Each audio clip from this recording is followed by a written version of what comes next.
క్రీస్తును క్రైస్తవ్యాన్ని ద్వేషించి దూషించిన క్రీస్తు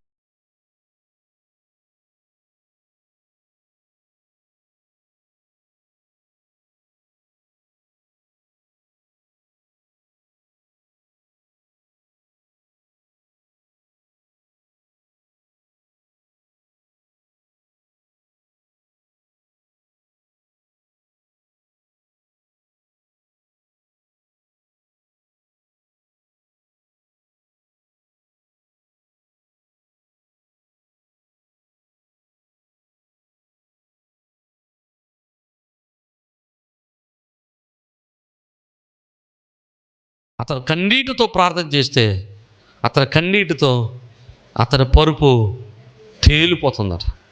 అంత కన్నీరు గారుస్తున్నాడు. ఎంత భయంకరమైన స్థితి, ఎంత పాపం చేసి ఉంటాడు చూడండి. దేవుని దగ్గర ఎంత పశ్చాత్తాపడి ఉంటాడు చూడండి. పశ్చాత్తాపడినటువంటి దావీదును దేవుడు జ్ఞాపకం చేసుకున్నాడు. దావీదు జ్ఞాపకం చేసుకుని దావీదు దేవుడు వాగ్దానం చేస్తున్నాడు, దావీదు ఏడకలే, నీ పాపం నీకు క్షమిస్తాను, నీ సంతానానికి నేను ఈ రాజ్యాన్ని స్థిరపరుస్తాను. 2000 సంవత్సరాల క్రితం దావీదు చేసిన తప్పిదానికి శిక్ష అంతా కూడా యేసువారు భరించాడు. రెండవ మనిషిని మీకు జ్ఞాపకం చేస్తాను. రెండవ వ్యక్తి దినవృత్తాంతాల గ్రంథం 33వ అధ్యాయం, 2వ దినవృత్తాంతాలు 33లో ఒకడు ఉంటాడు. ఆయన పేరు మనష్షే. ఈ మనష్షే దేవుని చేత ఎన్నుకోబడినటువంటి యోధా రాజుల్లో 14వ వాడు. ఈ మనష్షే చేసినటువంటి కొన్ని పనులు ఉన్నాయి చూడండి. 2వ వచనం నుంచి నేను చదువుతాను, జాగ్రత్తగా వినండి. ఇతడు ఇశ్రాయేలు ఎదుట యెహోవా వెళ్ళగొట్టిన అన్యజనులు చేసిన హేయక్రియలను అనుసరించి యెహోవా దృష్టికి చెడు నడత నడిచాను. ఇతడు తన తండ్రి అయిన హిజ్కియా పడగొట్టిన ఉన్నత స్థానాలను తిరిగి కట్టించి బయలుదేవతకు బలిపీఠములు నిలిపి దేవతా స్తంభములను చేయించి ఆకాశ నక్షత్రాలన్నింటిని పూజించి కొలిచాను.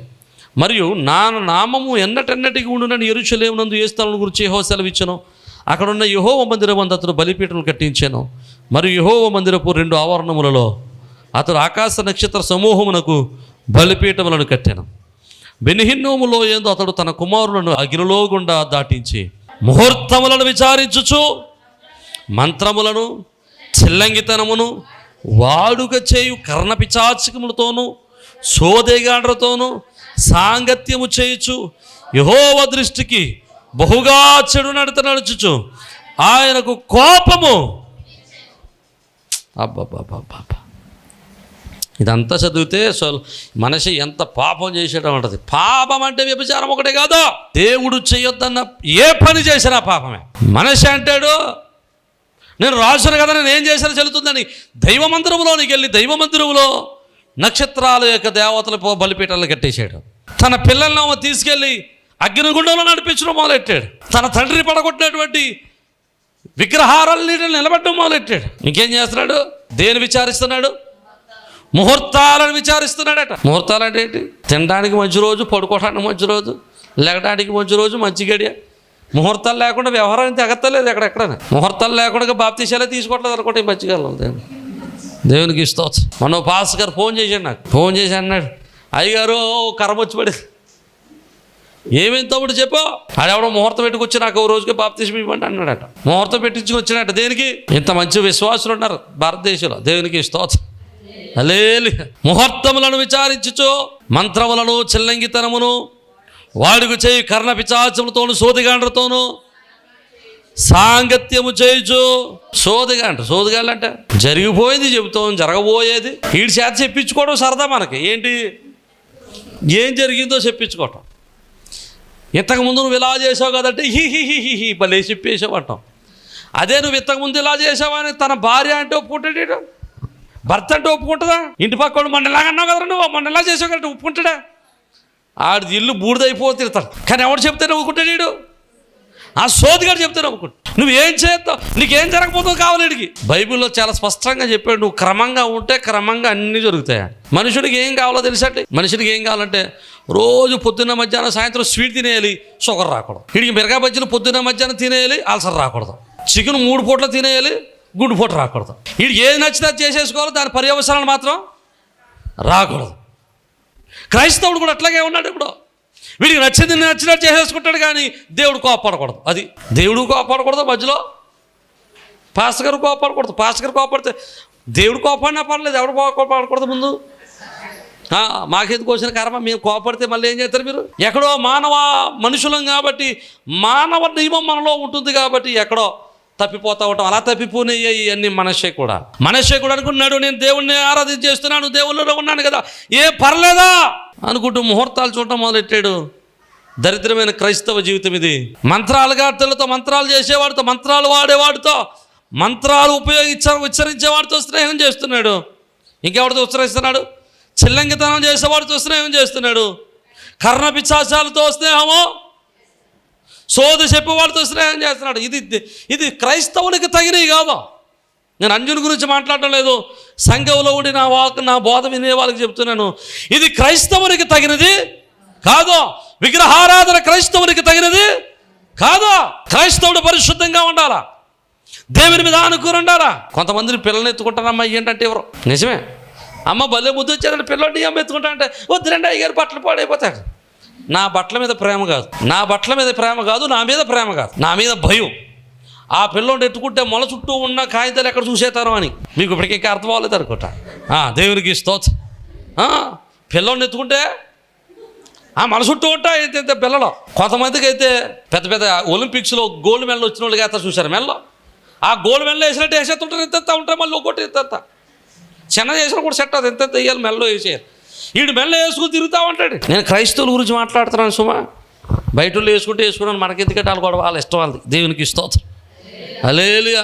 క్రైస్తవుడి గురించి చెబుతున్నానా? మంత్రాలు చేసేవాడితోనో, చిల్లంకితనం చేసేవాడితోనో, కర్ణ పిశాచాలు వాడేవాడితోనో నువ్వు సాంగత్యమో చేయకూడదా.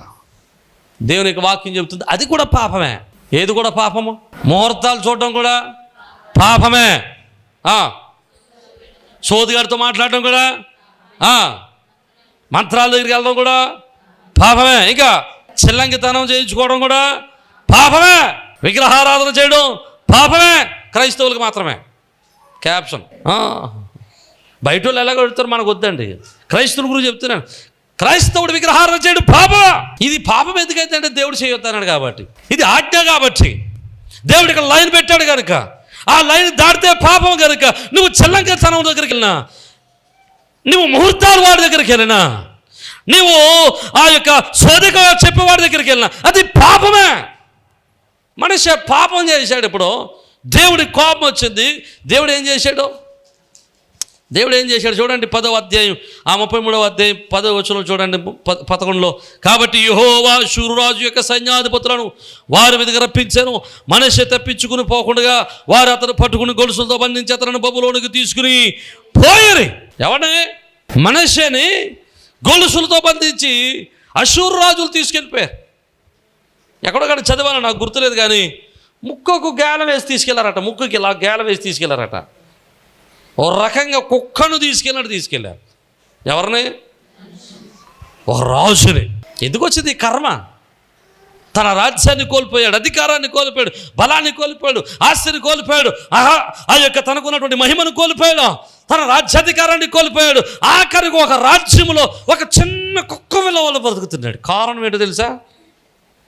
దేవుడు చెప్పిన మాటను మేరడం. చాలా పర్యాలు అనుకుంటాం, అయ్యా ఎందుకు నాకు ఈ జీవితం, ఎందుకు నేను అనుకున్న జాగట్లేదు, అయ్యా ఎందుకు నా జీవితం ఉన్నట్టుగా నువ్వు నాకు వాగ్దానం చేసినట్టుగా ఉండటం లేదు, అయ్యా ఎందుకు నా జీవితం క్రైస్తవ జీవితం ఆశీర్వాదకరంగా ఉండటం లేదు, అయ్యా ఎందుకు నా జీవితం ఆనందంగా ఉండటం లేదు. ఎందుకయ్యా శ్రమ వెంబడి శ్రమలు వస్తున్నాయి. ఎంత ప్రార్థన చేసినా శ్రమలు పోవట్లేదు. పాస్టర్ గారు ఎంత ప్రార్థన చేసినా శ్రమలు పోవట్లేదు. పాస్టర్ గారు ఎంత ఉపవాసం ప్రార్థన చేసి శ్రమలు పోవట్లేదు. అయ్యా సంఘం ఎంత ప్రార్థన చేసినా శ్రమలు పోవట్లేదు. శ్రమ వెంబడి శ్రమలు వస్తున్నాయి. కారణం ఏంటయ్యా అంటే నీలో ఇంకా ఆజ్ఞతిక్రమమైనటువంటి పాపము నిలిచి ఉన్నది కనుక. నువ్వు క్రైస్తవుడు మాత్రమే చెప్పుకోవడానికి చేసే పనులన్నీ అన్యాచారాలే కదా. కువైట్కి వెళ్తాడు. కువైట్ వెళ్ళినప్పుడు అడుగు బయటడానికి ముహూర్తం పెట్టుకుంటాడు. అది అడుగెట్టిన తర్వాత ప్రార్థన చేసిన తర్వాత మళ్ళీ లోపలికి వెళ్ళాడు. ఒకసారి ఒక పెళ్ళైనటువంటి జంటని గుమ్మదాడిద్దాం అంటే ఇంటికాడ నుంచి ఇంటికి వెళ్తున్నారు. వెళ్ళేటప్పుడు ముహూర్తం పెట్టించుకుని వచ్చాడట. ముహూర్తం పెట్టించుకుని వచ్చి ప్రార్థన చేయమన్నాడు. నాకు తెలియదు, ప్రార్థన చేశాను. గుమ్మలోంచి బయటకు వచ్చారు. వీళ్ళు బయటికి వెళ్తలేదు, ఇంక లోపలికి వెళ్తారు. వ్యాన్ రాలేదు, లోపలికి వెళ్తారు. ఇంకా వ్యాన్ రాలేదు. నేను అక్కడికైనా ఇంకా వ్యాన్ రాలేదు కదమ్మా, ఇంకా సేపు ఉన్న ప్రార్థన చేద్దాం, వచ్చాక ప్రార్థన చేద్దామా, వెళ్ళినాను అలా అబ్బాయి కొంచెం చేసేయండి, మీరు ఎక్కడికైనా వెళ్తారేమో, నా మీద ప్రేమ వచ్చేసింది మళ్ళీ అక్కడ, చేసేయండి అన్నారు. జాగ్రత్తగా వినండి, అన్నీ ముహూర్తాలే. తాళి కట్టిన కాడ నుంచి గుమ్మం దాటిన కాడ నుంచి అన్నీ ముహూర్తాలే, అన్నింటిలో ముహూర్తాలే. జాగ్రత్తగా వినండి. ఇప్పటికి ఇంకా పిల్లలు లేరు వాళ్ళకి. నా దగ్గరకు వచ్చి అడగడానికి దమ్ము లేదు. అర్థమైతే దేవునికి స్తోత్రం చెప్పు. హల్లెలూయా. కారణం ఏంటో తెలుసా? దేవుని యొక్క పాపము యొక్క శిక్ష అక్కడ నిలిచి ఉన్నదే. నీ ఎవరిని నమ్ముకుని ఎవరి దగ్గర ప్రతిఫలం కోరుకుంటున్నావు? పెళ్లి కార్డులో నెల్లిన అనుభవం పెళ్లి చేస్తాడు అన్న తర్వాత వెళ్ళి ఇంకో పాస్ గారు వచ్చి పెళ్లి చేయండి అంటే ఏమంటాడు? పోనీ అది వదిలే, నాకు పని చేశారు మీరు, నాకు పని చేసి ఆ కృపానంద గారి దగ్గరికి వెళ్ళి డబ్బులు ఇవ్వండి ఎత్తాడు ఆయన. ఏమంటారు అయ్యారా మీరు? అలా నీకు ఎవడెత్తరా, నువ్వు ఆడెవడో తెలీదు, నువ్వెవడవో తెలీదు, ముందు గోమక్తిగా అంటాడు. దేవుడు చేయొద్దన్న పని చేయటం మానేస్తే దేవుడు నీ జీవితంలో నీవు అనుకున్నవన్నీ దేవుడు నీ కొరకు సమస్తాన్ని సమకూడి జరిగించగలుగుతాడు. అర్థమైతే దేవునికి స్తోత్రం చెప్పాలా? హల్లెలూయా. ఈరోజు జ్ఞాపకం చేసుకునండి. నువ్వు ఇంకా క్రైస్తవులని చెప్పుకుంటే ఇంకా పాపములోనే బ్రతుకుతున్నావేమో, ఆజ్ఞాతిక్రమంలోనే బ్రతుకుతున్నావేమో, దేవునికి ఇష్టమైన క్రియలను చేస్తున్నావేమో, దేవునికి ఇష్టమైన పని చేస్తూనే నేను క్రైస్తవుని చెప్పుకుంటూ పోజు కొడుతున్నావేమో. దేవుడిని ముక్కు గాలం వేసి లాగుతాడు. మనిషి బ్రతుకు అదే అయిపోయింది. అక్కడ రాజుగా బ్రతకలిసిన వాడు ఒక రాజ్యంలో ఒక ఖైదీగా బ్రతుకుతున్నాడు. జాగ్రత్తగా వినండి. దేవుడిని నిందించడానికి వీల్లేదండి. ఆయన క్రమము తప్పడా, నీతి తప్పడాయన, న్యాయం తప్పడాయన, ఆయన న్యాయము తప్పనివాడు. ఆ ఖైదీలో ఉన్నటువంటి ఆ యొక్క మనిషే ప్రార్థన చేయటం మొదలెట్టాడండి. శ్రమలో ఉన్నప్పుడు, అయ్యా నేను తప్పు చేశాను, అయ్యా నేను పాపం చేశాను, అయ్యా నీకు అవిధేయుడయ్యాను, అయ్యా ఇగో నీకు లోపడలేకపోయానయ్యా, నన్ను క్షమించు ప్రభువా అని చెప్పి ప్రార్థన చేయడం మొదలెట్టాడు. దేవుడు అతని ప్రార్థన ఆలకించాడు. ఈ రోజు నువ్వు ఎలాంటి స్థితిలో ఉన్నావు నాకు తెలియదు, కానీ ఎప్పటి వరకు ఇలాంటి మనస్సు చేసినటువంటి పాపములు చేస్తూ, మనస్సు చేసిన అతిక్రమములు చేస్తూ, మనస్సు చేసినటువంటి దారి తప్పినటువంటి క్రియలు నువ్వు చేస్తున్నావేమో, ఒకవేళ ఇంకా దానికి శిక్షను అనుభవిస్తున్నావేమో, ఇక ఆ పాపపు శిక్షను అనుభవిస్తున్నావేమో, ఇక నువ్వు పశ్చాత్తాపడకుండా ఉన్నావేమో, వాటిని విడిచిపెట్టకుండా ఉన్నావేమో. శ్రమకాలములోనైనను మోకరించి అయ్యా నేను తప్పు చేశాను అని మోకరించి నువ్వు ప్రార్థన చేయగలిగితే, ప్రభు దగ్గర నువ్వు గోచాడగలిగితే, నా యేసయ్య తిరిగి నీ జీవితాన్ని మరలా పునరుద్ధరింపచేయగలడు. జాగ్రత్తగా వినండి. అక్కడ అంటున్నాడు, మరలా మనుష్యకు తన రాజ్యము తన చేతికి దేవుడు అప్పగించాడు. హల్లెలూయా, హల్లెలూయా. చూడండి, మనస్సు చేసిన పనులన్నీ చూస్తే ఆ 15వ వచనం, మరియు యెహోవా మందిరమును అన్ని దేవతల విగ్రహములను తీసివేసి యెరూషలేము నుండి యెహోవా మందిరపు పర్వతమందు తాను కట్టించిన బలిపీటలన్నీ తీసి పట్టణం బయటకు వాటిని లాగివేయించాను. యెహోవా బలిపీటను బాగు చేశాడు, సమాధాన బలులు కృతజ్ఞత బలులు అర్పించాడు. ఆజ్ఞ ఇచ్చాడు, యెహోవాను మాత్రమే సేవించాలని ఆజ్ఞ ఇచ్చాడు. దేవునికి స్తోత్రం. అది ఒప్పుకోవాలంటే అది పశ్చాత్తాపం అంటే అది. శ్రమ వచ్చినప్పుడు శ్రమ ఎందుకు వచ్చిందో చూసి ఆ పాపమును దేవుడిని ఎదుట పెట్టినప్పుడు ఆ పాపమును ఒప్పుకుని దాన్ని ఏం చేయాలి? విడిచిపెట్టాలా. మనస్సు ఏం చేశాడు? వాడు చేసిన ప్రతి విగ్రహమును తీసుకెళ్ళి బయటికి, మరి నువ్వు పడేస్తున్నావా? శ్రమ వచ్చినప్పుడు ప్రభువా నన్ను క్షమించునని మన్నించుని ప్రార్థన చేస్తున్నాను, కానీ తిరిగి మరలా అదే పని రిపీటెడ్గా. జాగ్రత్తగా మనం జ్ఞాపకం చేసుకుందాం, మన జీవితాలు ఎట్లా ఉన్నాయి. మన పాపం అంటే వ్యభిచారం ఒకటే, లేదా దొంగతనం ఒకటే అనుకుంటున్నావు, కానీ ఎన్ని పాపాలే. నువ్వు పశ్చాత్తాపడి వదిలిపెట్టగలిగితే దేవుడు నిన్ను పరిశుద్ధపరచి నీ జీవితాన్ని మనల్లా పునరుజ్జీవింప చేయగలటకు ఆయన సమర్థుడై ఉన్నాడు. ఈరోజు నువ్వు క్రైస్తవుడిగా పిలువబడుతూ క్రైస్తవుని చెప్పుకుంటూ ఇంకా ముహూర్తాలు విచారిస్తున్నావేమో. ఈ రోజైన వాక్యాన్ని వినని నీవు ఈ రోజుగా నీ జీవితాన్ని మార్చుకుని ప్రభు మీద అనుకోవటం మొదలుపెట్టు. అమావాస్య రోజున పెట్టండి. మొన్న సూర్యగ్రహణమో చంద్రగ్రహణమో వచ్చిందట, అసలు భోజనలే వండుకోలేదంటే మహాశైలు. దేవునికి స్తోత్రం. జాగ్రత్తగా వినండి. క్రైస్తవ జీవితం అంటే ఇష్టానుసారంగా బ్రతికే క్రైస్తవ జీవితం కాదు, క్రమశిక్షణతో కలిగినటువంటి జీవితం. మనం మానవ మాత్రులం అండి. మనలో ఆత్మనియమము పాప నియమం నిలిచి ఉన్నాయి. మనుషుల్లో మనసులో ఆత్మనియమం నిలిచి ఉంటుంది, శరీరంలో పాప నియమం నిలిచి ఉంటుంది. శరీరంలో ఉన్నటువంటి పాప నియమం మనలను కంట్రోల్ చేయాలనుకున్నప్పుడు ఆత్మలో ఉన్నటువంటి ఆత్మ నియమం మనలను స్వాధీనపరుచుకుని శరీర నియమాన్ని అది అణచివేస్తుంది. మనలో ఉన్నటువంటి శారీరకమైనటువంటి నియమము అణచివేయబడాలి అంటే ఆత్మ నియమము బలపరచబడాలి. అందుకనే అపోస్తలుడు పౌలు అంటాడు, అంతరంగ పురుషుడు బలము పొందాలి అంటాడు. అంతరంగ పురుషుడు అంతకంతకు బలం పొందాలి.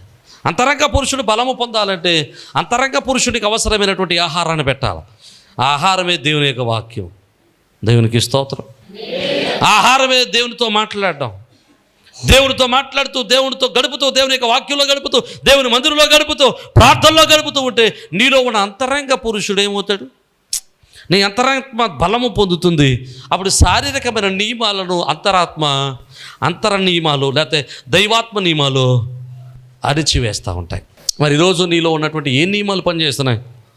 దేవుని నమ్మినటువంటి నీవు, విశ్వాసంలో ఉంచబడిన నీవు, వాక్యంలో వింటున్నటువంటి నీవు, వాక్యానుసారంగా బ్రతకాలనుకున్నటువంటి నీవు, దైవ కృపను పొందుకోవాలనుకున్న నీవు ఎలా ఉన్నావు? ఏ నియమాలను అనుసరించి నువ్వు నడుస్తూ ఉన్నావు? మత్తయి సువార్త 9వ అధ్యాయంలో మరొక మాట జ్ఞాపకం చేస్తే అక్కడ ఒక పక్షవాయువు కలిగిన వాడిని యేసయ్య దగ్గర తీసుకొచ్చారు. వారి మంచం మీద మోసుకుని తీసుకొచ్చారు. వారు మంచం మీద మోసుకుని తీసుకొస్తే యేసయ్య అంటున్నాడు, రే బాబో, నీ పాపములు క్షమించబడి ఉన్నాయి, నీ మంచం ఎత్తుకుని వెళ్ళిపోయంటే మంచం మీద మోసుకుని రాబడిన వాడు ఆ మంచాన్ని ఎత్తుకుని వెళ్ళిపోయాడు. అర్థమైతే దేవునికి స్తోత్రం. మూడవది, మన పాపములు మన శరీరాన్ని బలహీనపరుస్తాయి. మన పాపాలు మన శరీరంలో రోగాన్ని తీసుకొస్తాయి. మన పాపాలు మన శరీరంలో రోగాలు తీసుకొచ్చి పెడతా ఉంటాయి. వచ్చిన ప్రతి రోగమే పాపశిక్ష అనుకోకండి. రోగానికి కొన్ని కారణాలు ఉన్నాయి. చాలా పర్యాలు చెప్పాను. మన శరీరంలో రోగాలు రావడానికి మొదటి కారణం ఏంటంటే మనం తీసుకున్నటువంటి ఆహార లోపాలు. సరైనటువంటి ఆహారం తీసుకోకపోతే బండిలో పెట్రోల్ అయిపోతే బండిలో ఏమేయాలి? పెట్రోల్ లేదు కదా అని పక్కన ఉన్న మోటార్ పెట్టేసి నీళ్ళే అయితే బండి పని చేయదా? ఇప్పుడు చాలామంది బళ్ళు అలాగే బోరుకొచ్చి ఉన్నాయి. చాలా బళ్ళు బోరుకొచ్చేసి ఉన్నాయి. ఇప్పుడు ఏమైపోతుందో ఏమో తెలియదు. దేవునికి స్తోత్రం. ఒక ఆయన అంటాడు, శుభ్రంగా మంచినీళ్ళు తాగేస్తుంటాడు.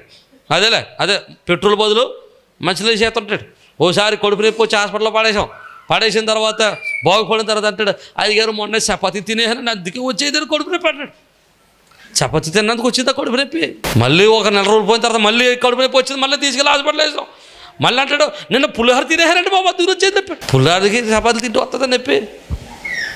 ఇలా వేసుకుని వేసాలి. బండిలో ఏమేయాలో, కడుపులో ఏమేయాలో అదే వీళ్ళని ఇష్టానుసారంగా అయితే బండి బోరుకి వచ్చేది. ప్రభా నువ్వు ఎక్కడున్నా అంటే 2 తంతాడు దేవుడు. రెండవది, దురాత్మ దెయ్యాలు పట్టుకుంటే రోగాలు వస్తాయి. మూడవది, మనం కృతజ్ఞత అర్పణలు అర్పించకపోయినా, అనగా నోడుతో ఒప్పుకుని అయ్యా నేను అది చేస్తాను ఇది చేస్తాను అంటాం కదా, అది చేయకపోతే శరీరం మీదకి శ్రమ వస్తుందని బైబిల్ చెప్పింది. ముందు మొక్కేసుకుంటాం గోదావరిలో ఉన్నప్పుడు. గోదావరి గొట్టెక్కిన తర్వాత దెబ్బ తగలేస్తాం. ఇంక దేవుడు లేడు, దెయ్యం లేదు, అప్పుడు వస్తుంది రోగం.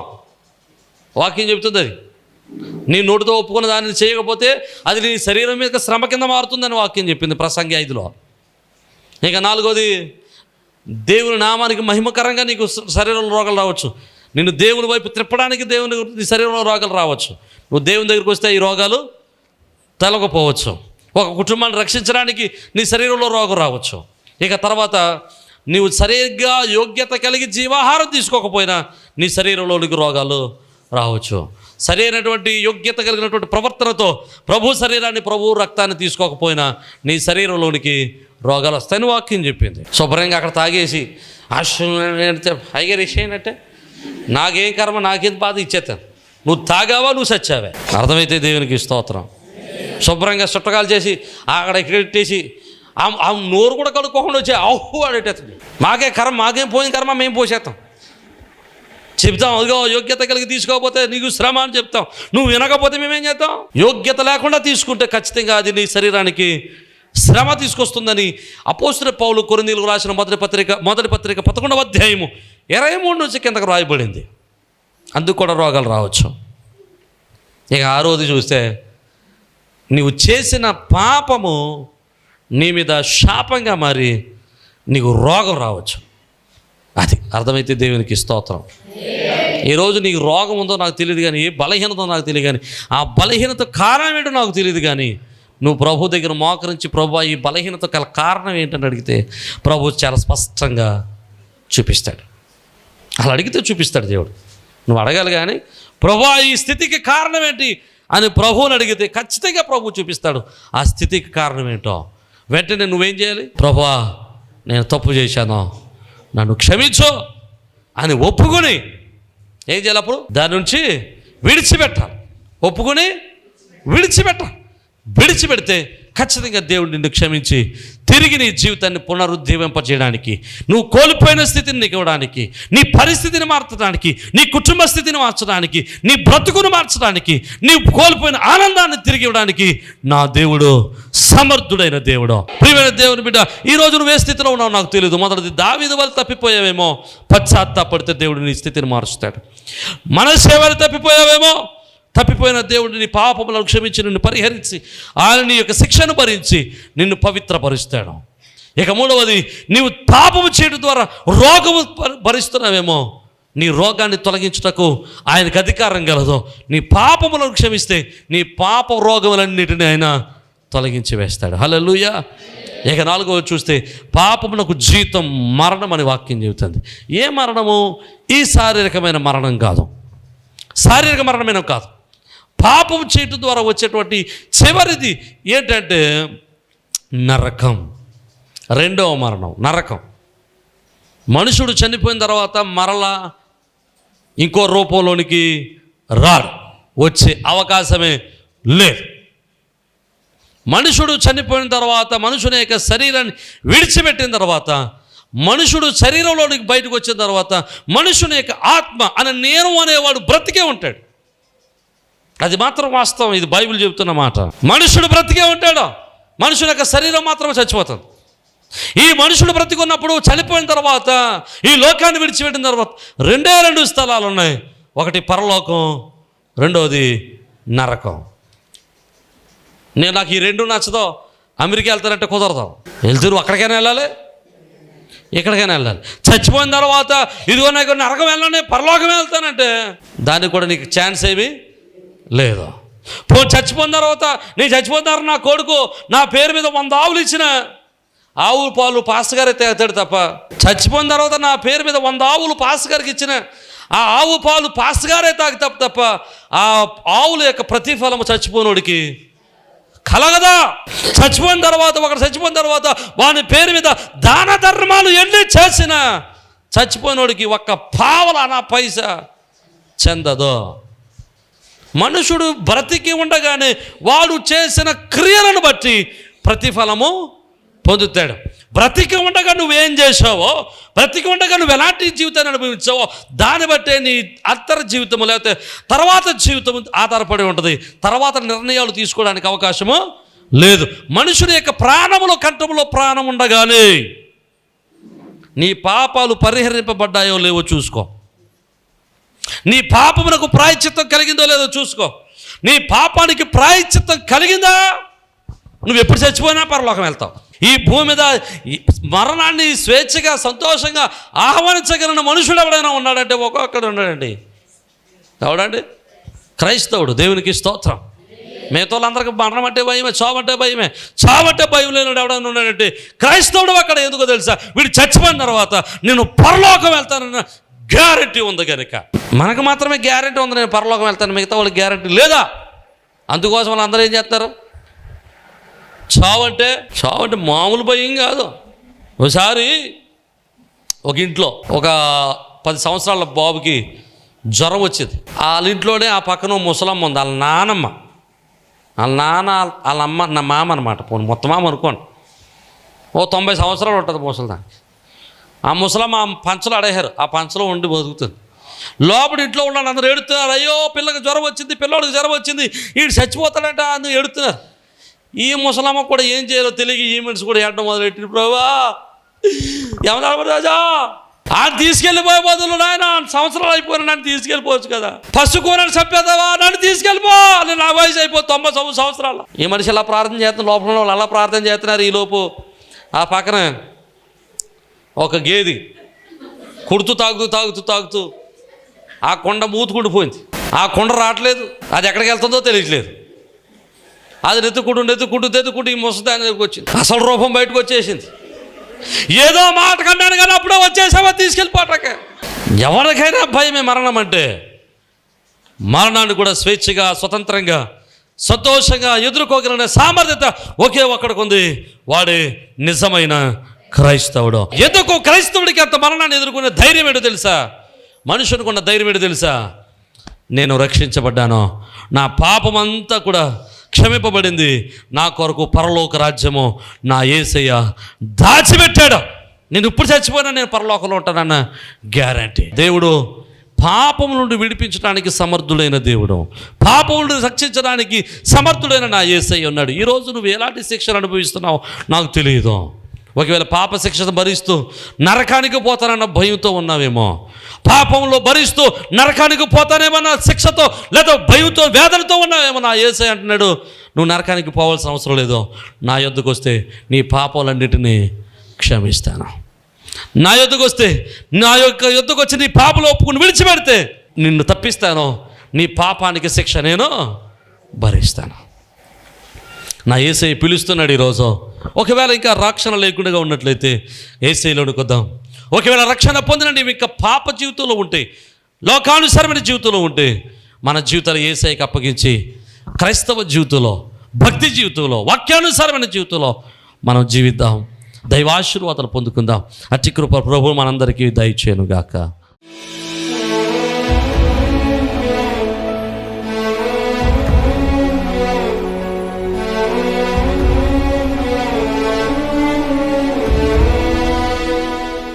పరిశుద్ధులా నీకే వందనాలు, స్తోత్ర అయ్యా. ఇగో తండ్రి, వినిన వాక్యాన్ని మా హృదయంలో నాటింపచేయండి అయ్యా. నీ కృప చేత మమ్మల్ని బలపరచండి ప్రభువా. ప్రభా, నీ బిడ్డలు ఎవరైతే పాపముతో చేత, అతిక్రమముల చేత నాయన ఇగో తండ్రి నీ యొక్క విశ్వాసాన్ని చెప్పుకుంటే ఇంకా అతిక్రమముల చేత, పాపముల చేత పీడింపబడుతున్నారు, వారికి విడుదల దయచేయండి అయ్యా. ఇక లోకంలో ఉండి నాయన పాప క్షమాపణ లేక రక్షణ లేకున్నారు, వారికి రక్షణ భాగ్యం దయచేయండి ప్రభువా.